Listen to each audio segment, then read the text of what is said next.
want to actually talk about is education as a tool of empowerment. And to begin to talk about how that tool has been used for the benefit of some people and has been systematically excluded as a tool for others. So we want to submit to you that the mission of education in any society, for any people, at any time, is simply very clear. It is an instrument for empowerment. It is an instrument by which people are brought into the mechanisms for influencing the significant components of the society. Education is the instrument by which people can begin to influence the essential components of a society.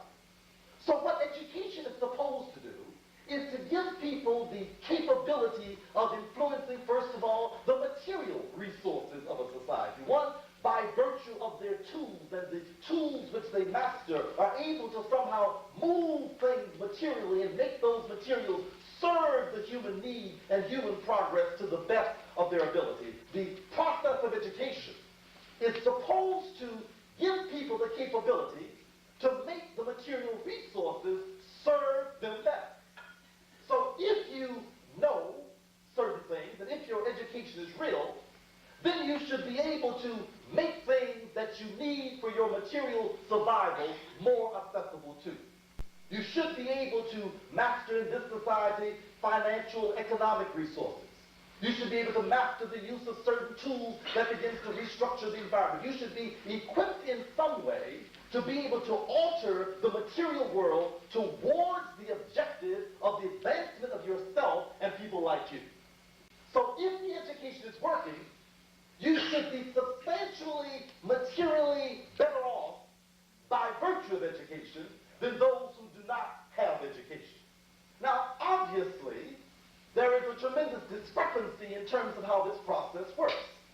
Because even though we know that there are many, many people of all hues and descriptions who have a considerable amount of education, it therefore does not work as well for some as it does for others. What Leona Helmsley did with her education and what Mary McLeod Bethune did with hers was really quite different. What Donald Trump does with his education and what John Johnson does with his education is really quite different. So therefore, the question becomes, how is it and what is it about the educational process that gives one person an education that lets them control and manipulate and actually coerce the utilization of more resources than other people? But one of the things that education ought to do is to make you materially more adequate, materially more competent, materially more able. There is no dignity and no virtue in poverty. Education is not intended to impoverish you. It should, in fact, bring you out of poverty. And please understand that when we talk about poverty, we're not talking about housing projects and cups to beg with. We're talking about the ability to simply move and manipulate the material world towards the enhancement of your own life. Therefore, you should be able to facilitate your survival. You should have better health care. Your babies should live longer. Your children should live longer. You should be healthier. You should breathe better air. You should be able to drink better water, eat better food. That life should be enhanced by virtue of the educational process.